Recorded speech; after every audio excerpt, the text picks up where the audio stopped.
The polished oak doors of Northwood Preparatory Academy gleamed under the soft glow of sconces, reflecting a world of privilege David Harris had, until this moment, only observed from an architect's detached perspective. Tonight was different. Tonight he was not the designer of such spaces. He was a father, his heart beating in time with the excited chatter of his 7-year-old daughter Maya, who squeezed his hand with an electric thrill. "Is my painting really in there, Daddy?" Maya asked, her voice a tiny bell of hope. Her eyes, wide and dark like his own, scanned the stream of elegantly dressed families flowing into the building. A cascade of silk dresses, the glint of expensive watches, and the murmur of confident laughter filled the crisp autumn air. David knelt, adjusting the velvet ribbon in her hair. "It is, superstar.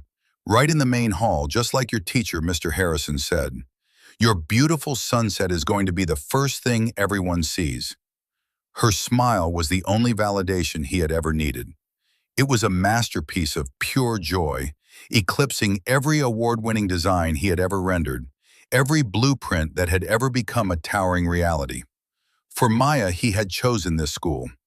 Northwood had a reputation for an unparalleled arts program, and seeing the spark of creativity in his daughter, he had wanted nothing more than to fan it into a brilliant flame. He had paid the exorbitant tuition without a second thought, filled out every form, and attended every parent-teacher conference, always dressed in his simple, practical attire, jeans, a comfortable sweater, and work boots that had seen more construction sites than boardrooms. He knew the other parents, with their bespoke suits in designer bags, saw him as an anomaly, a scholarship case perhaps. He never corrected them. A man's worth wasn't stitched into the label of his coat. Tonight, however, he had made an effort. He wore a simple, impeccably tailored charcoal suit. It wasn't flashy, but it spoke a quiet language of quality and respect for the occasion. It was for Maya. He wanted her to feel proud standing next to him. He thought tonight was about celebrating her art, about being part of a community he was financially supporting and, he hoped, spiritually joining. He thought it was about a sunset painting and a little girl's dream. He didn't know it would become a test of his patience, a battlefield for his dignity. The school's principal, Mrs. Eleanor Vance, who now stood at the entrance like a queen surveying her court, was supremely confident in her power, in the unshakable hierarchy of her manicured world. What she didn't know was that the quiet, unassuming single father she was about to humiliate held the power to build or break the very foundation of her world. The check nestled in the inner pocket of his suit jacket, a simple slip of paper in a plain white envelope, was not just a donation. It was a testament, a judgment, and a key to a future she desperately coveted, yet had no idea he held. We've all felt underestimated, haven't we? Judged by a cover that doesn't tell the whole story. If you've ever been in that position, if you've ever had to bite your tongue while someone looked right through you, hit that like button. Let us know in the comments where you're watching from, because this is a story for anyone who has ever waited patiently for the right moment to show the world who they really are. You're not going to want to miss how this unfolds. As David and Maya approached the grand entrance, the warmth and light from inside spilled out onto the stone steps, a golden promise of the evening to come. The air inside was thick with the scent of expensive perfume and catered hors d'oeuvres. A string quartet played softly in the corner, their music a delicate, sophisticated tapestry that seemed to weave the glittering crowd together. David felt a familiar pang of otherness, the quiet awareness of being an observer rather than a participant. It was a feeling he'd known his whole life, a shadow that he had long since learned to walk with. But tonight, for Maya's sake, he pushed it aside. At a long table draped in Northwood's signature navy and gold cloth, a woman with a severe blonde bob and a look of practiced importance presided over a seating chart. This was Beatrice Croft, president of the Parent-Teacher Association, and a woman who wore her husband's wealth like a suit of armor. Her eyes, the color of a winter sky, did a swift, dismissive scan of David's suit and Maya's simple but pretty dress before landing on his face with an air of impatient duty. "Name?" she asked, her tone clipped, her fingers drumming on the polished surface of the table. "David Harris. And this is my daughter, Maya Harris. She's in second grade, Mr. Harrison's class." He smiled warmly, trying to bridge the chilly gap she had instantly created. Beatrice's perfectly plucked eyebrows furrowed. She ran a manicured finger down the list of names printed on heavy cardstock. Once, twice, her finger stopped. She looked up, and for the first time a flicker of something other than boredom entered her eyes. It was a cold, clinical suspicion. "I don't see a Harris here," she said, the statement landing with the finality of a gavel. "Are you sure you're at the right event? This is the Northwood Annual Benefactors Gala." She emphasized the word benefactor with a slight, condescending tilt of her head, her gaze once again sweeping over him as if to find evidence of his financial inadequacy. David's smile didn't falter, but a quiet tension coiled in his stomach. He had personally filled out the RSVP card and mailed it back with a check for the tickets weeks ago. "I'm quite sure. Perhaps you could check again? Harris." Maya shuffled her feet, her small hand tightening in his. The excitement in her face was beginning to cloud over with confusion. She could feel the cold front emanating from the woman at the table. Beatrice made a show of scanning the list again, her lips pursed in a thin line of theatrical concentration. No David Harris. No Maya Harris. I have a Harrington and a Harrison, but no Harris. She pushed the list away slightly, a gesture of dismissal. "I'm sorry, but if your name isn't on the list, I can't let you in. We have very strict security protocols." The mention of security was a deliberate escalation, a way of framing him as a potential threat rather than a misplaced guest. David felt a slow, hot tide of anger begin to rise, but he forced it down, tamping it with the practiced patience of a man who had faced this kind of casual prejudice 1,000 times before. "There must be a mistake," he said, his voice still calm, still reasonable. "My daughter's artwork is on display. Her teacher specifically invited us to be here tonight to see it." "Many students have artwork on display," Beatrice countered, her voice losing its feigned politeness and taking on a sharp, defensive edge. "That doesn't grant automatic entry to a private, ticketed event." It was at that moment that Principal Eleanor Vance glided over, her movements smooth and proprietary. She was a tall, imposing woman in a sheath of emerald silk that shimmered as she moved. Her silver hair was coiffed into a perfect helmet, and diamonds glittered at her ears and throat. She assessed the situation with a quick, practiced eye: the imposing black man, the nervous child, and her flustered but resolute PTA president. "Is there a problem here, Beatrice?" Mrs. Vance's voice was smooth as cream, but it carried an undeniable undercurrent of authority. "Mrs. Vance," Beatrice said, relief washing over her face. "This gentleman is insisting he has tickets, but he's not on the list. I've checked twice." Mrs. Vance turned her gaze to David. It was not a look of inquiry, but of appraisal. She saw his dark skin, his simple suit, and her mind, a well-oiled machine of snap judgments and class-based assumptions, produced an instant calculation. He did not fit. He did not belong. "Mr. Harris, is it?" she said, her smile a brittle, painted thing. "I am Eleanor Vance, the principal of Northwood. As Beatrice explained, this is a closed event for our donors and their families. It seems there's been some sort of misunderstanding." "The only misunderstanding, Mrs. Vance, is why my name isn't on your list," David replied, his voice still even, but now with a new firmness. He refused to be dismissed like a child. "I purchased 2 tickets. My daughter Maya is a student here. We are here to support the school and to see her art." Mrs. Vance's smile tightened. "And we appreciate all our parents' support. However, the gala is a very specific fundraising initiative. Perhaps you're thinking of the spring fair? That's open to everyone. The insult was as clear as if she had slapped him. She was relegating him to the lesser, more common event, the one for the people who couldn't afford a seat at the big table. The humiliation was a physical thing, a hot flush that crept up his neck. He could feel the eyes of other parents, pausing as they passed, sensing the small, ugly drama unfolding at the entrance. He looked down at Maya, whose face was now a crumpled mask of disappointment. Her lower lip trembled, and she hid her face against his leg.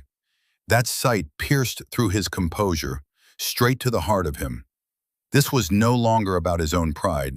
It was about his daughter's joy, which these women were carelessly extinguishing. "Mrs. Vance," he said, his voice dropping slightly, gaining a weight it hadn't had before. "I am not mistaken about the event. I am a parent at your school. My daughter is a student. We have a right to be here.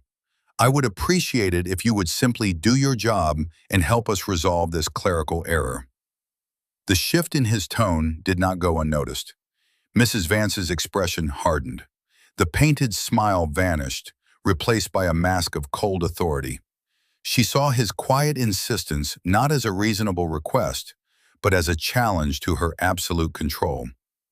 "I am doing my job, Mr. Harris," she retorted, her voice like ice.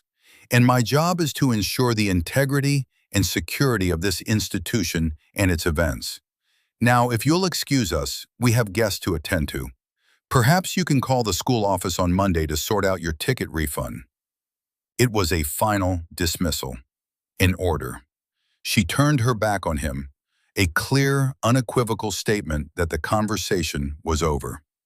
He was nothing. A nuisance to be swatted away. Beatrice Croft smirked, a small, triumphant twitch of her lips, as she turned her attention to the next family in line, the Harringtons as it happened, greeting them by name with a gushing warmth that was a stark, cruel contrast to the coldness she had shown David. David stood frozen for a moment, the sound of the string quartet and the cheerful chatter of the party washing over him. He was on the outside, looking in, but the true sting was the small, trembling body pressed against his leg. He looked down at the top of Maya's head, her carefully arranged ribbon now slightly askew. He had failed. He had brought her to the threshold of a magical evening and had been turned away, not for any real reason, but for the vague, unspoken crime of not looking the part. The weight in his pocket, the envelope with its life-changing contents, felt suddenly, impossibly heavy. It was a silent testament to the absurdity, the sheer, blind arrogance of the scene that had just unfolded. He placed his hand over it, the crisp paper a secret source of strength. This was not over. He would not let them steal his daughter's joy, or his own dignity. Not tonight. David's first instinct was a fiery surge of indignation, a primal urge to raise his voice, to demand the respect he was being so flagrantly denied. He imagined causing a scene, shattering the polite, fragile veneer of the gala and exposing the ugly prejudice beneath. But then he felt Maya's small hand, which had slipped from his and was now clutching the fabric of his trousers. He saw the way her shoulders slumped. Anger was a luxury he couldn't afford when his daughter's heart was on the line. He took a slow, deep breath, the kind he took on a construction site before making a critical decision, and let it out. Calm. Strategy. Those were his tools. He would not be goaded into behaving like the caricature they had already painted in their minds. He gently disentangled Maya from his leg and knelt before her again, forcing a reassuring smile onto his face. "Hey, superstar. Looks like there's a little mix-up with the grown-up stuff. How about we find another way to see your painting?" Maya's eyes, shimmering with unshed tears, met his. "But they said we can't come in." Her voice was a wounded whisper. "Don't they want us here?" The question was a dagger. He felt it twist in his gut. How could he explain the complex, toxic cocktail of classism and racism to a 7-year-old? How could he tell her that some people build walls around their hearts and worlds, and judge others based on assumptions as flimsy as paper. Of course they want us here, he lied, the words tasting like ash in his mouth. They're just a little disorganized tonight. It's a big party. Sometimes people get confused. He smoothed her hair, his touch gentle. I have an idea. Mr. Harrison is already inside. Why don't I see if he can sneak you in the back way, just for a minute, so you can see your sunset on the wall? It'll be our little secret mission. A flicker of interest sparked in her sad eyes. A secret mission? The best kind, David affirmed, his voice conspiratorial. He scanned the crowded foyer and spotted him, Mr. Harrison, a young, earnest teacher with a slightly rumpled suit and a perpetually worried expression. He was standing near the silent auction tables, looking deeply uncomfortable amidst the sea of wealth. He was a good man.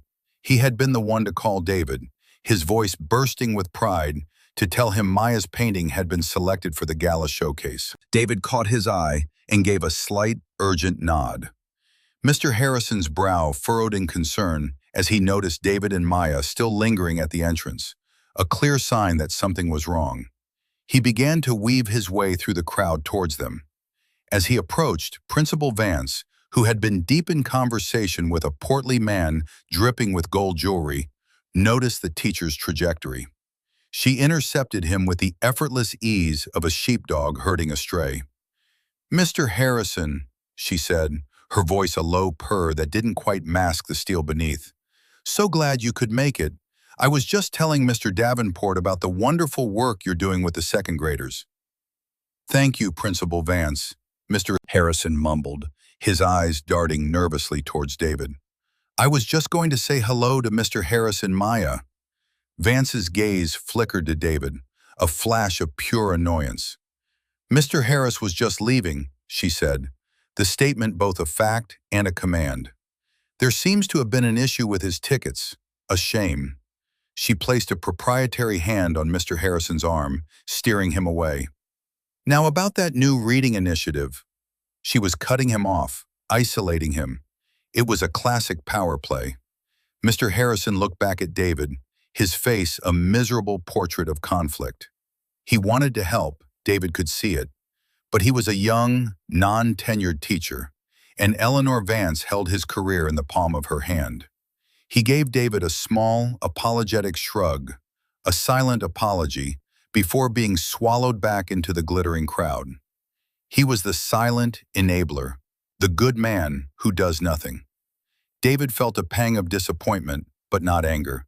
He understood the man's fear. It was the system, not just the individuals, that was rotten. The blatant public dismissal was another calculated humiliation. Vance was making it clear to anyone watching that David was not one of them, that even the staff were not to associate with him. The other parents in the vicinity, who had been sneaking glances, now looked away, their complicity a tangible silence. They didn't want to be associated with the unpleasantness, with the man who was disrupting the carefully curated harmony of the evening. David turned his back to the indifferent crowd and focused solely on his daughter. The sight of her crestfallen face hardened his resolve. He would not leave. He would not be chased away. He had built skyscrapers from little more than vision and grit. He would not be defeated by the petty tyranny of a school principal. "Okay, new plan," he said to Maya, his voice bright and firm. "Plan B is always better anyway." He stood up, taking her hand again. He led her away from the check-in table towards a quiet alcove near the coat check, a small pocket of calm amidst the swirling social storm. "You wait right here for me," he instructed, sitting her down on a plush velvet bench. "Don't move. I have to go talk to the dragon lady one more time." Maya giggled, the sound a small miracle. "The dragon lady?" "The one in the shiny green dress," he whispered. "I think she's forgotten some of her magic words, like please and thank you. I'm going to remind her." He left her there, a small, hopeful figure on a grand bench, and walked back towards the center of the storm. He moved with a new purpose. The time for quiet reason was over. He was no longer asking for permission. As he approached, he saw a new family being waved through by Beatrice with fawning smiles. The father, a man in a suit that was visibly more expensive than David's, hadn't even paused at the table. Beatrice had simply seen him coming and nodded him in. The hypocrisy was so blatant it was almost laughable. David walked straight past the check-in table and stood directly in Eleanor Vance's path as she was making her way towards the main ballroom. She stopped, her expression of social grace curdling into one of pure irritation. "Mr. Harris, I thought I made myself clear," she hissed, her voice low and venomous. "You are not welcome here. You are creating a scene and embarrassing yourself." "The only thing embarrassing here, Mrs. Vance," David said, his voice dangerously quiet, "is your profound lack of professionalism. You're the principal of an educational institution. I would have expected you to be capable of handling a simple administrative error with a modicum of grace. Instead, you've chosen to insult me, dismiss me, and upset my 7-year-old daughter." A small crowd was beginning to gather. The confrontation was becoming too direct to ignore. Beatrice Croft hurried to Mrs. Vance's side, her face flushed with anger. "How dare you speak to the principal that way?" she snapped. "We've been very patient with you." David ignored her completely, his eyes locked on Vance. "I have been patient. I have been polite. I have tried to resolve this quietly. You have rebuffed me at every turn, based on nothing more than your own prejudiced assumptions about who I am and whether I belong here. You have judged me by my appearance, and you have found me wanting. That is not an administrative error, Mrs. Vance. That is a moral failure." The theatrical naturalism of his speech, the calm, articulate delivery of such a potent accusation, seemed to stun them into a momentary silence. He wasn't yelling. He wasn't pleading. He was dissecting her, calmly and methodically, in front of her donors and her staff. Vance's face was a thundercloud. The public challenge, the accusation of prejudice, had struck a nerve. "That is a baseless and outrageous accusation," she finally managed, her voice trembling with fury. "This has nothing to do with you and everything to do with school policy. Now I am asking you one last time to leave. If you do not, I will have security escort you from the premises." The threat hung in the air, thick and ugly. This was the final escalation, from a misunderstanding to a threat of physical removal. David felt the eyes of the onlookers, a mixture of shock, pity, and a kind of morbid curiosity. He stood his ground, a solitary island in a sea of hostility. He was about to respond, to call her bluff, when a new voice cut through the tension. "Eleanor? What on earth is going on here?" The voice was deep, resonant, and carried an easy authority that instantly commanded the room's attention. David didn't need to turn to know who it was. The world, it seemed, had a flair for dramatic timing. Alistair Finch, the city's most influential property developer, a man whose name was on the side of a dozen skyscrapers and the new City Art Museum, was striding towards them. He was in his late 60s, with a shock of white hair and eyes that twinkled with keen intelligence. He was also David's mentor, his biggest client, and one of his oldest friends. He stopped beside David, clapping a familiar, friendly hand on his shoulder. "Dave, I was wondering if I'd see you here. I tried to call you earlier about the schematics for the waterfront project." He turned his twinkling eyes to a suddenly pale Eleanor Vance. "I find my lead architect and good friend being harassed at the door. I trust there's a very good explanation." The silence that followed was profound. It was a vacuum, sucking all the air and noise out of the grand foyer. Beatrice Croft's jaw had literally dropped. Eleanor Vance's face, just moments before a mask of furious power, had crumbled into a mosaic of confusion, disbelief, and dawning, gut-wrenching horror. The chessboard had just been violently, irrevocably flipped. The atmosphere in the foyer had shifted from tense to surreal. The string quartet seemed to falter, a violin squeaking in surprise before falling silent. The low hum of conversation died away, replaced by a collective, sharp intake of breath. Alistair Finch's words had landed like a boulder in a tranquil pond, and the ripples were spreading fast. Eleanor Vance stared, her mind struggling to reconcile two completely contradictory images. The first was of an insignificant, possibly charity case parent who didn't belong. The second was of Dave, the lead architect and good friend of Alistair Finch, the very man whose patronage she had been bragging about just minutes earlier. Her brain simply could not compute. The circuits of her prejudice had been fried. Alistair, she stammered, the name catching in her throat. Her practiced, authoritative voice had been reduced to a shaky, uncertain whisper. Mr. Finch, I didn't realize you knew Mr. Harris. Alistair's friendly smile didn't reach his eyes. His gaze, now sharp and analytical, moved from Vance's panicked face to Beatrice's stunned one, and then back to David's calm, unreadable expression. He was a man who could read a room as easily as a blueprint, and he instantly grasped the dynamics of the scene. Know him? Alistair chuckled, a dry, humorless sound. Eleanor, David Harris is one of the most sought-after architects in the country. He's the visionary behind the new Children's Hospital wing and the City Library project. The waterfront project I just mentioned, that's a $300 million development, and David is the only person I trust to design it. To say I know him is an understatement. The man is a quiet genius. Each word was a hammer blow to Eleanor Vance's carefully constructed reality. Quiet genius, sought after, visionary. These were not words that belonged in the same sentence as the man she had just threatened to have thrown out. She felt a wave of nausea, a cold dread that started in her stomach and spread through her veins. She had made a mistake, a terrible, catastrophic mistake. Beatrice Croft, standing beside her, looked as if she'd seen a ghost. Her face was ashen. Her mind was frantically replaying every condescending word, every dismissive gesture. The man she had accused of not belonging was in fact a member of a far more exclusive club than her own.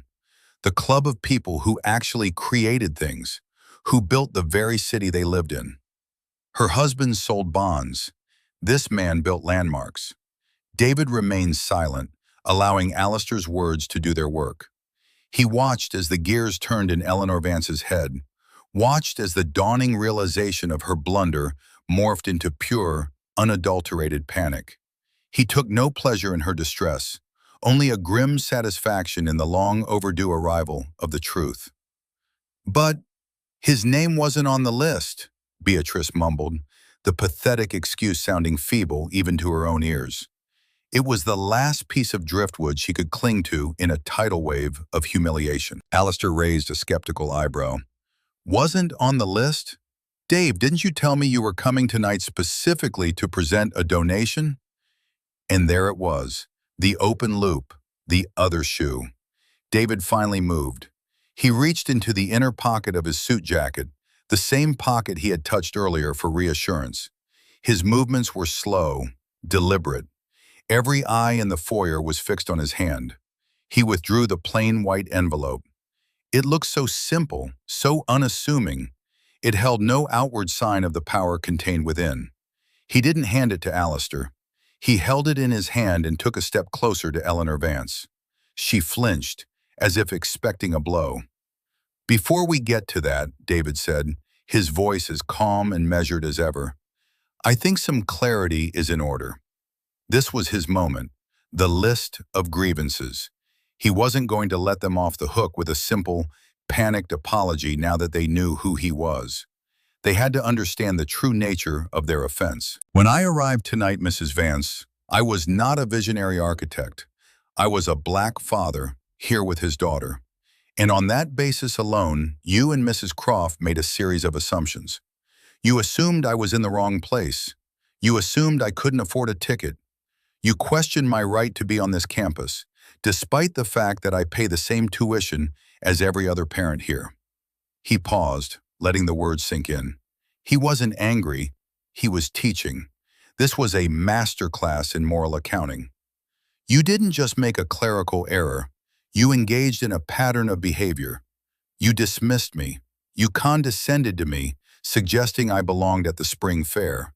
You publicly instructed one of my daughter's teachers, Mr. Harrison, to disengage with me, isolating me as a pariah. And finally, when I refused to be quietly swept away, you threatened me with security. He took another step.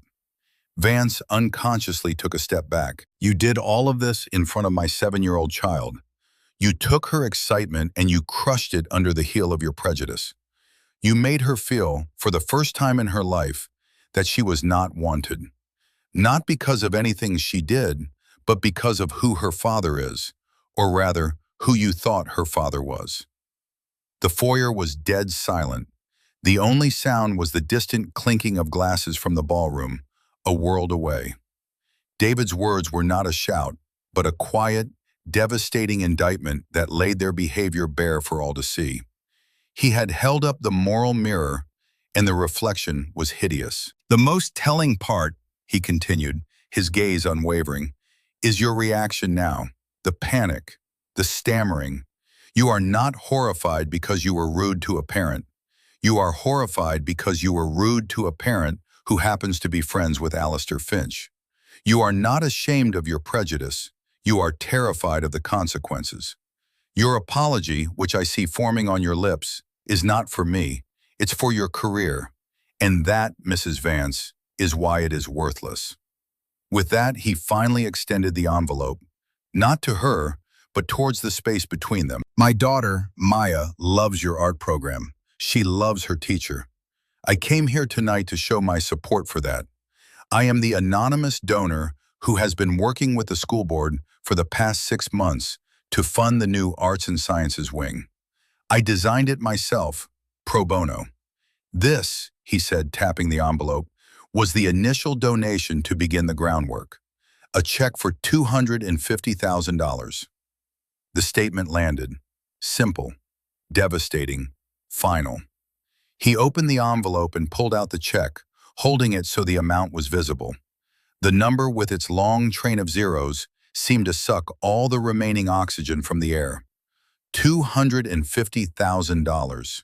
It was more than the Gala's entire fundraising goal for the evening. Eleanor Vance's eyes bulged. Her face, already pale, turned a ghostly white. Her mouth opened and closed silently, like a fish gasping for air. The foundation she had thought was rock solid, her position, her reputation, her carefully curated world, it had all just turned to sand beneath her feet. Beatrice Croft made a small, choking sound. Her entire social standing was built on her proximity to the school's wealth and power. She had just insulted the single largest source of it. David held the check for a moment longer, letting the full weight of the revelation settle. Then, with a calm, final gesture, he slowly, deliberately, folded the check in half and slid it back into the envelope. He tucked the envelope back into his pocket. I believe you have a gala to attend to, he said, his voice devoid of all emotion. He turned to Alistair. Al, could you do me a favor and have someone bring my daughter out? She's waiting on the bench by the coat check. I think it's time we went home. The silence that followed David's quiet pronouncement was a living entity. It was thick with shame, shock, and the deafening sound of a world-class blunder. Eleanor Vance stood frozen. The image of the folded check burned into her retinas. $250,000, a state-of-the-art new wing, a legacy, all of it had been in her grasp. She had held the future of Northwood in her hand, and in a fit of petty arrogance had thrown it away. Her mind, which usually moved with the swift, decisive clicks of a well-oiled machine, was now a vortex of panic. She saw her career flashing before her eyes, the accolades, the respect of the board, the carefully cultivated image of a formidable, successful leader. It was all dissolving. Alistair Finch was not just any donor. He was a kingmaker in this city. His disapproval was a death sentence. Mr. Harris, David, wait, she finally managed to choke out, her voice thin and desperate. She took a stumbling step forward, her hand outstretched in a pleading gesture. The imperious queen had been reduced to a beggar in an instant. Please, it was a misunderstanding. A terrible, terrible misunderstanding. I am so, so sorry. David, who had started to turn away, stopped. But he did not turn back to face her. He simply stood, his back a rigid wall of disapproval. Was it a misunderstanding when you judged my suit? He asked, his voice carrying across the silent foyer. Was it a misunderstanding when you suggested I go to the spring fair? Was it a misunderstanding when you threatened to call security on me for the crime of wanting to see my daughter's painting? No, Mrs. Vance, it was not a misunderstanding. It was a choice. You made your choice, and now you must live with it. Alistair Finch, who had been watching with an expression of grim fury, stepped forward, placing himself between Vance and David, a human shield of protection and judgment. Eleanor, he said, and his voice was cold as a winter river. I have served on the board of this school for 10 years. I have donated millions of dollars to its endowment. I did so because I believed Northwood stood for something more than just elitism and exclusion. I believed it was a place of education, not just for the children, but for the community. He shook his head, a look of profound disappointment on his face. Tonight you have shown me what Northwood has become under your leadership. A place where a good man, a brilliant man, a generous father is treated like a criminal because he doesn't fit your narrow, prejudiced ideal of a benefactor. You weren't protecting the school's security, you were protecting your own fragile sense of superiority. He looked over at Beatrice Croft, who seemed to shrink under his gaze. And you, Mrs. Croft, the PTA is supposed to build bridges between parents and the school. You have spent your evening building walls. Your behavior was appalling. Beatrice opened her mouth, but no sound came out. Her face, usually a mask of smug confidence, was a crumpled mess of fear. She looked at the other parents, her so-called friends, seeking support. They avoided her eyes, suddenly fascinated by their shoes, the ceiling, anything but her. She was radioactive. Just then, a small figure came hurtling through the crowd. It was Maya, her face alight with pure, unadulterated joy. Mr. Harrison followed closely behind her, looking nervous but determined. He had clearly decided that enabling silence was no longer an option. "Daddy, Daddy, I saw it!" Maya cried, launching herself into David's arms. He lifted her effortlessly, her small body a welcome, grounding weight. "It's on a special wall, all by itself, and Mr. Harrison said my sunset was the best one in the whole school." She was beaming, completely oblivious to the silent, high-stakes drama that had just detonated. She was wrapped in the innocent bubble of her own achievement. Seeing her happiness, so hard-won and so nearly stolen, solidified the cold resolve in David's heart. He held her close, burying his face in her hair for a moment, inhaling the sweet scent of her shampoo. He had protected this. This joy was his victory. He looked over Maya's shoulder at the assembled faces. He met Mr. Harrison's eye and gave a small, almost imperceptible nod of thanks. The teacher's shoulders relaxed slightly. He had done the right thing. Then David's gaze fell upon Eleanor Vance. Her face was a ruin. The tears she was so desperately trying to hold back were beginning to trace paths through her expensive foundation. "My donation," David said, his voice clear and final, "was always contingent on the school's leadership reflecting the values of integrity, inclusivity, and respect. From what I have witnessed tonight, you, Mrs. Vance, possess none of those things.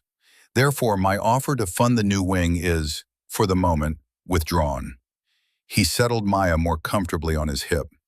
"Come on, superstar," he said softly, his voice once again warm and gentle, all traces of the confrontation gone. "Let's go get some ice cream to celebrate your big night." He turned his back on them all, on the principal's shattered composure, on the PTA president's social ruin, on the silent, gawking donors and walked away. He did not look back. Alistair Finch watched him go, a proud, sad smile on his face, before turning his cold, appraising gaze back to the principal. "Eleanor," Alistair said, his voice low and dangerous, "I think you and I need to schedule a meeting with the rest of the board. First thing tomorrow morning." As David Harris walked out of the gleaming oak doors and into the cool night air, he left behind a battlefield. The war was over, but the fallout was just beginning. The week that followed the gala was one of quiet, seismic upheaval at Northwood Preparatory Academy. The story of what had happened in the foyer spread like wildfire, transmitted in hushed phone calls between parents, in urgent emails among the faculty, and intense, closed-door meetings of the school board. The narrative, once controlled so tightly by Eleanor Vance, was no longer hers to shape. For Mrs. Vance, it was a week of torment. The morning after the gala, she had faced the emergency board meeting Alistair Finch had promised. It was brutal. Alistair, his voice stripped of all its usual affability, had recounted the evening's events in precise, damning detail. He spoke of David's quiet dignity, his generosity, and the unconscionable way he had been treated. He framed it not as a simple mistake, but as a symptom of a deep cultural rot within the school's leadership. Vance had tried to defend herself. She spoke of procedure, of security, of the pressures of the event. She offered apologies that sounded hollow and self-serving even to her own ears. But the board members, many of whom knew and respected Alistair Finch, were not swayed. The loss of a $250,000 donation was a concrete failure they could all understand. But the loss of moral standing, as articulated by Finch, was far worse. They placed her on administrative leave, effective immediately, pending a full investigation. The Queen had been deposed, her crown replaced with a scarlet letter of incompetence and prejudice. She spent her days confined to her large, silent home, a prison of her own making. The phone, usually a constant source of affirmation, was silent. The friends who had once clamored for her favor now avoided her calls. She was a pariah, a cautionary tale whispered at cocktail parties. In the quiet, she was forced to replay the scene over and over. She saw David Harris's calm face, heard his measured words, felt the weight of Alistair Finch's disappointment. For the first time in her life, she was forced to look into the moral mirror he had held up, and the reflection staring back was one she no longer recognized, or perhaps one she had simply refused to see for years. For Beatrice Croft, the consequences were more social, but no less devastating. Alistair Finch's public rebuke had shattered her authority. The PTA board, in a panicked effort to distance themselves from her, had called their own emergency meeting. They asked for her resignation. When she initially refused, they simply voted her out, citing a clause in the bylaws about conduct unbecoming of a representative. Her reign was over. She had built her identity on being the ultimate insider, the gatekeeper. Now she was on the outside, looking in, the very position to which she had so cruelly consigned David Harris. At the school drop-off, mothers who had once vied for her attention would now offer only curt nods before hurrying away. Her power, built on the flimsy foundation of perceived status, had crumbled to dust. In the midst of this turmoil, there were small signs of hope. Mr. Harrison, the teacher who had been silenced, felt a renewed sense of purpose. The story of David's quiet strength and Vance's public downfall had emboldened him. He organized a meeting with other teachers to discuss the school's culture. They drafted a letter to the board, not just in support of David Harris, but advocating for mandatory diversity and inclusion training for all staff and administration. They were no longer silent enablers. They were agents of change. Meanwhile, David Harris remained an oasis of calm in the storm he had created. He didn't answer the flood of calls from reporters who had somehow gotten wind of the story. He politely declined interviews. He wasn't interested in a public spectacle or a 15-minute fame built on someone else's downfall. His focus remained, as always, on two things: his work and his daughter. He and Maya went for ice cream that night, as promised. She chose a triple scoop of rainbow sherbet, and as she ate, her face a sticky, happy mess, she talked endlessly about her painting. She was blissfully unaware of the gravity of the evening, her mind filled only with the pride of seeing her creation on display. David listened, his heart full. He had shielded her from the ugliness, and that was all that mattered. A few days later, he received a formal, hand-delivered letter from the Northwood School Board. It contained a profound, unequivocal apology. It acknowledged the inexcusable nature of the events and expressed deep regret for the behavior of their principal and PTA president. The letter ended with a humble request for a meeting, at his convenience, to discuss the future. David sat in his office, a large, airy space filled with architectural models and sketches, the letter resting on his desk. His office overlooked the city, a skyline he had helped to shape.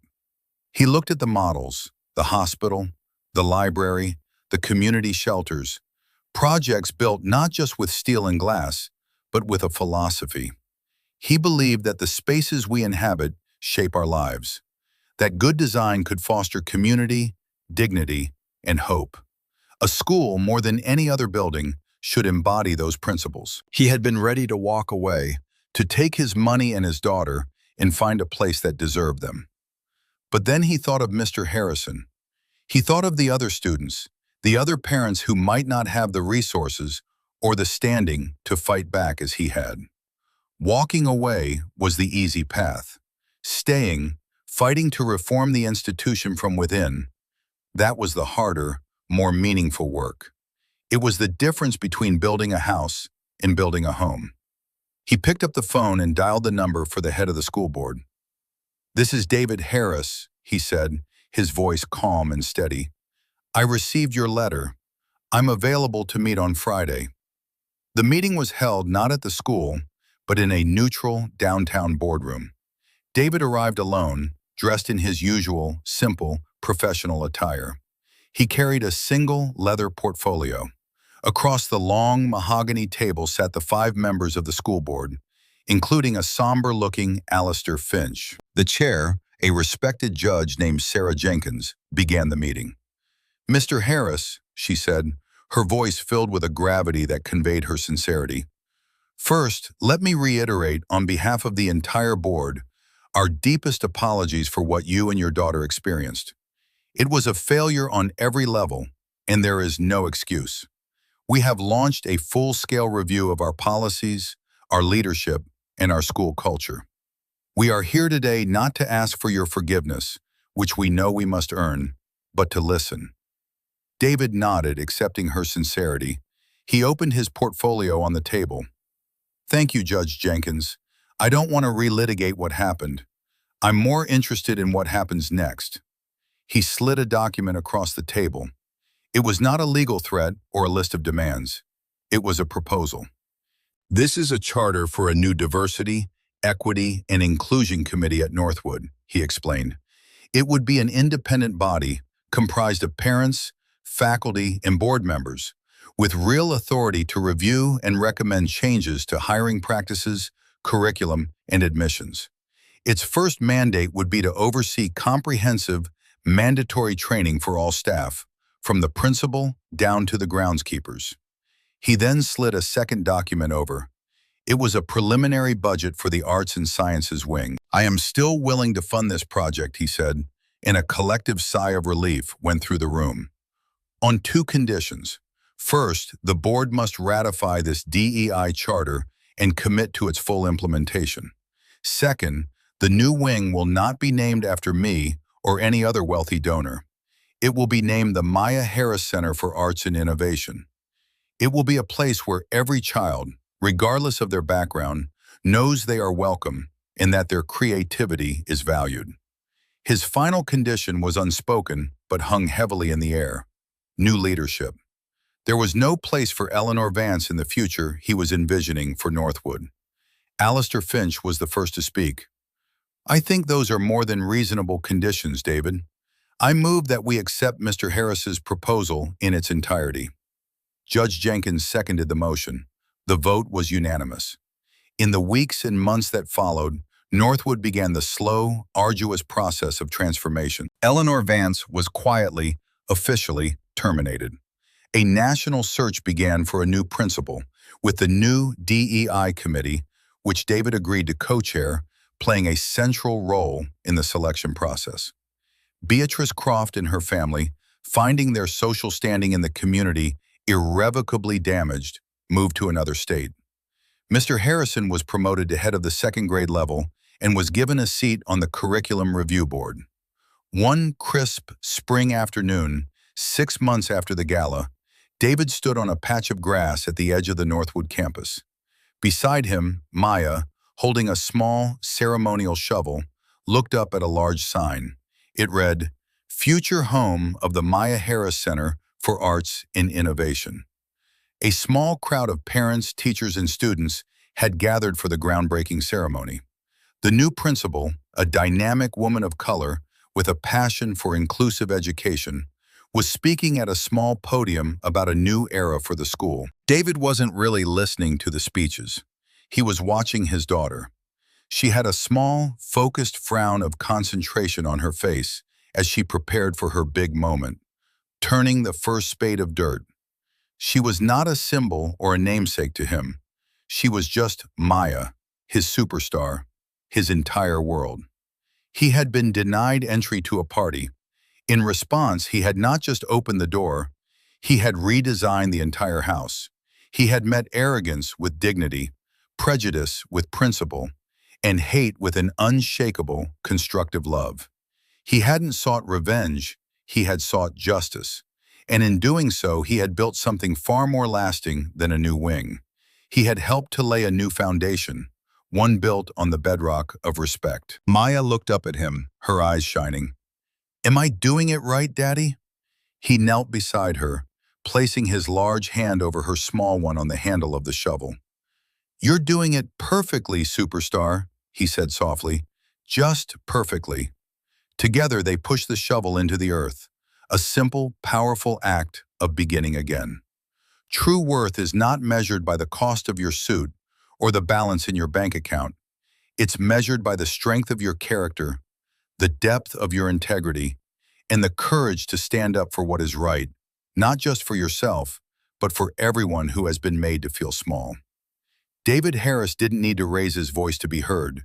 His quiet dignity spoke volumes, reminding us all that the most powerful statements are often made not with anger, but with grace. What do you think is the most important lesson from David's story? The power of patience, the importance of standing up to prejudice, or the idea that true generosity is about more than just money? Let us know your thoughts in the comments below. If this story resonated with you, please hit that like button and subscribe for more stories that inspire and uplift. Thank you for watching, and remember to always know your worth, even when others fail to see it.